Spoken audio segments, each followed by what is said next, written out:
ना तलवार की धार से, ना गोलियों की बौछार से। बनना डरता है तो सिर्फ परवरदिगार से। चाल ढाल में शेरों जैसा रुआब और रौबदार आवाज, मदमस्त अंदाज और सख्त मिजाज। जिनके अपने घर शीशे के हों वो दूसरों पर पत्थर नहीं फेंका करते। बीते जमाने के लेजेंडरी स्टार एक्टर राजकुमार, जिन्हें न सिर्फ उनकी दमदार एक्टिंग के लिए जाना जाता था बल्कि इंडस्ट्री का सबसे अखंड, मुंहफट और बेबाक अभिनेता कहा जाता था। हम तो वो भंवर हैं जिसमें समुंदर के समंदर डूब जाते।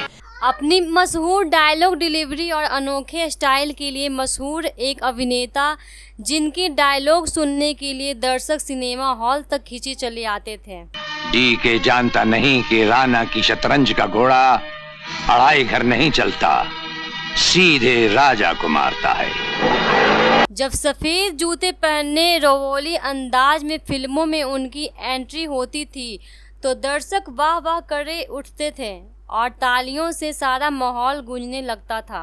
एक बात हमारी भी सुनते जाओ काली के पुजारी, छिपकली के बच्चे कभी मगरमच्छ नहीं बन सकते, वो दीवार पर रेंगते रेंगते ही मर जाते हैं। लेकिन क्या आप जानते हैं कि पुलिस इंस्पेक्टर से एक्टर बने इस कलाकार की फिल्म चाहे हिट हो या फ्लॉप, वो हर फिल्म के बाद अपनी फीस बढ़ा लिया करते थे। नौकर पालना है तो मालिक बनना सीखो, जमींदारी करनी है तो जमींदारों से दिल पैदा करो। गरीब और मजदूर से लड़ने वाला ना मालिक होता है और ना ही जमींदार। क्या आपको पता है कि वो इंडस्ट्री में अपने तीखे तेवर और किसी की बेइज्जती करने के लिए जाने जाते थे। हकीकत छुप नहीं सकती बनावट के असूलों से, कि खुशबू आ नहीं सकती कभी कागज के फूलों से। अमिताभ बच्चन से लेकर सलमान खान तक हुए और ज्यादातर एक्टर उनके साथ काम करने से डरते थे। दुश्मनी और दोस्ती अगर गाड़ी ना हो तो उसमें कोई रंग नहीं आता चिंगू। क्या आपकी यकीन करेंगे कि जिस दमदार आवाज के दम पर उन्होंने 40 साल तक बॉलीवुड पर राज किया, आखिर में उसी आवाज के इनका साथ छोड़ दिया और ये इशारों से बात करने पर मजबूर हो गए। सेवा, आदर्श और देशभक्ति की भावना अगर किताबों में ही बंद रही तो फिर हमारे देश की हस्ती भी दुनिया के कागजी नक्शों में रह जाएगी। आखिर ऐसा क्या हुआ था कि आजीवन एक प्रिंस जैसी जिंदगी जीने वाले राजकुमार की ऐसी हालत हो गई, और क्यों उन्होंने अपने परिवार को ऐसी हिदायत दी कि उन्हें मौत की राज रखा गया और किसी को इसकी खबर भी नहीं दी गई। चिंता न करो सीता, थोड़ी देर में सब ठीक हो जाएगा, है ना डॉक्टर?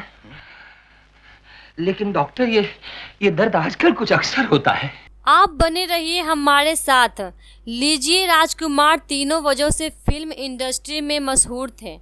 एक तो उनका अकड़पन, यानी वो किसी से भी कुछ भी कह देते थे, किसी को भी बेइज्जती कर देते थे, कुछ भी नहीं सोचते थे। दूसरी वजह थी उनके शानदार डायलॉग डिलीवरी और तीसरी वजह उनके जीने चलने बोलने का खास अंदाज। हम खैरात नहीं लेते वीर सिंह, हम तुम्हें मारेंगे और जरूर मारेंगे, लेकिन वो बंदूक भी हमारी होगी, गोली भी हमारी होगी और वक्त भी हमारा होगा। आज के अपने इस शो में इस खास एक्टर की जिंदगी से जुड़े कुछ ऐसे बेहद दिलचस्प किस्से कहानियां पर चर्चा करेंगे। नमस्कार दोस्तों, मैं हूं नेहा और आप देख रहे हैं फिल्मी बातें 365। पिंजरा तो वो है जहां से हमने तुम्हें मंगवाया था,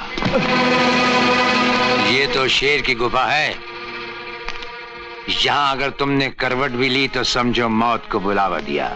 बॉलीवुड में अभिनेता राजकुमार को जैसी शानो शौकत हासिल थी वैसी शायद ही किसी और को मिली होगी। ये बच्चों के खेलने की चीज नहीं, हाथ कट जाए तो खून निकल आता है।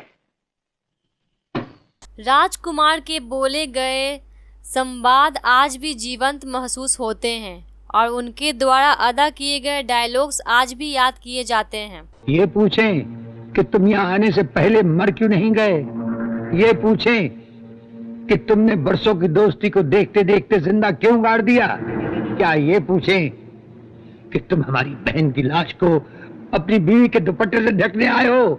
राजू, मर गया राजू। इंडस्ट्री में उस दौर में ये बात आम थी कि राजकुमार की एक बड़ी खासियत यह है कि वो अपने सामने किसी को नहीं समझते थे। जो जुल्म करता है वो कौन होता है? अपराधी। जो जुल्म सहता है वो कौन होता है? बड़ा अपराधी। तो फिर तुम बड़े अपराधी हो। उनका खास स्टाइल था कि वो अपनी हर फिल्मों के बाद अपनी फीस में बढ़ोतरी कर देते थे। मैं भूल ही गया था,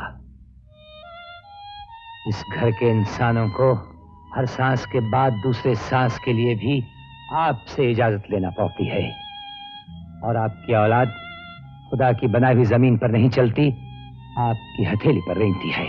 इंडस्ट्री में अब तक ना जाने कितने एक्टर्स और गए, लेकिन एक अभिनेता ऐसा भी हुआ जिसने सिर्फ अपने शानदार अभिनय से लोगों का दिल जीता, बल्कि अपनी जादुई आवाज़ और ज़बरदस्त डायलॉग डिलीवरी से भी लोगों के दिल में एक खास जगह बनाई। जिसके घर के दालान में चंदन का झाड़ होगा, वहाँ तो सांपों का आना जाना लगा ही रहेगा। तो साथ ही उनके व्यक्तिगत एवं समस्या थी कि वो उनके अंदर गुस्सा फूट फूट कर भरा था और वो कोई भी गलत चीज़ या गलत बात बर्दाश्त नहीं कर पाते थे। ऐसा कुछ हुआ नहीं कि सामने वाले को तुरंत फटकार लगा दिया करते थे।